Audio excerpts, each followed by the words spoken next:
হিন্দু মহাপুরাণ তথা শিব মহাপুরাণ অনুসারে শিবরাত্রির রাতেই শিব সৃষ্টি স্থিতি ও মহাপ্রলয়ের মহাতাণ্ডব নৃত্য করেছিলেন। আবার এই রাতেই শিব পার্বতীর বিয়ে হয়েছিল। হরে কৃষ্ণ, রাধে রাধে বন্ধুরা, দীপিকার পূজাঘর ইউটিউব চ্যানেলে আমার সকল বন্ধুদের স্বাগতম। বন্ধুরা, আজ আমি জানাবো শিবরাত্রির পালন কেন করা হয়, এর গুরুত্ব ও অবদান কী। তার জন্য ভিডিওটি তোমরা সম্পূর্ণ দেখতে থেকো। হিন্দু মহাপুরাণ তথা মহাশিবপুরাণ অনুসারে এই রাতেই শিব সৃষ্টি স্থিতি ও প্রলয়ের মহাতাণ্ডব নৃত্য করেছিলেন। আবার এই রাতেই শিব ও পার্বতীর বিয়ে হয়েছিল। এর নিগূঢ় অর্থ হল শিব ও শক্তি তথা পুরুষ ও আদিশক্তি বা পরাপ্রকৃতির মিলন। এই মহাশিবরাত্রিতে শিব তার প্রতীক লিঙ্গ তথা শিবলিঙ্গ রূপে প্রকাশিত হয়ে জীবের পাপ নাশ ও মুক্তির পথ দেখিয়েছিলেন। এই দিনে ভক্তরা একটি দিন ব্যাপী উপবাস পালন করে এবং বিশ্বজুড়ে শিব মন্দিরগুলিতে পুজো করা হয়। ভক্তরা সাধারণত শিবলিঙ্গে দুধ নিবেদন করে এবং মোক্ষ প্রার্থনা করে। মহাশিবরাত্রিকে শিবের সর্বশ্রেষ্ঠ রাত্রির নামেও পরিচিত। আগামী 8ই মার্চ ভারত জুড়ে উদযাপিত হবে।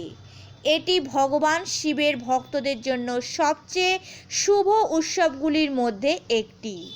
এই শুভ দিনে ভক্তরা ভগবান শিবের উপাসনা করে এবং একটি দিন ব্যাপী উপবাস পালন করে এবং মধ্যরাতে পুজো পালন করে। ভক্তরা মহাদেবের কাছে প্রার্থনা করে এবং তার আশীর্বাদ চান।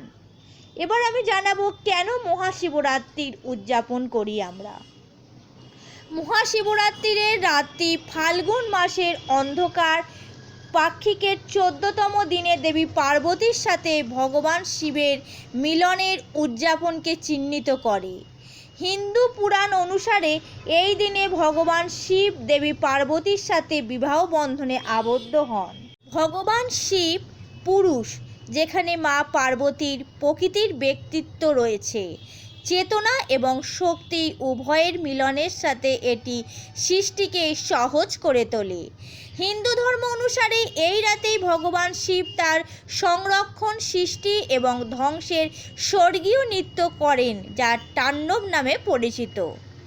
মহাশিবরাত্রির গুরুত্ব। এই দিনে ভক্তরা একটি দিন ব্যাপী উপবাস পালন করে এবং বিশ্বজুড়ে শিব মন্দিরগুলিতে পুজো করা হয়।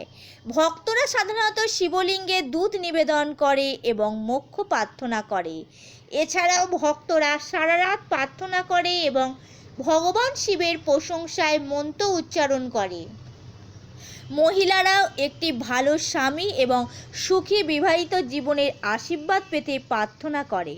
শুধু মহিলারা কেন, পুরুষেরাও শিবরাত্রির ব্রত পালন করে। শিব পুজোর অন্যতম অঙ্গ শিবলিঙ্গকে স্নান করানোর জন্য মূলত গঙ্গা জল বা গঙ্গা জল মেশানো জল ব্যবহার করা হয়। আর শিবলিঙ্গের মাথায় দেয়া হয় 3টি পাতাযুক্ত যৌগিক বেলপাতা। তবে শিবের পুজোয় বেলপাতার প্রতিটি যৌগিক পত্রের নিচের বৃন্ত বা বোঁটার কাছের মোটা অংশটি অবশ্যই ভেঙে বাদ দিয়ে তবেই সেই বেলপাতা অর্পণ করা উচিত।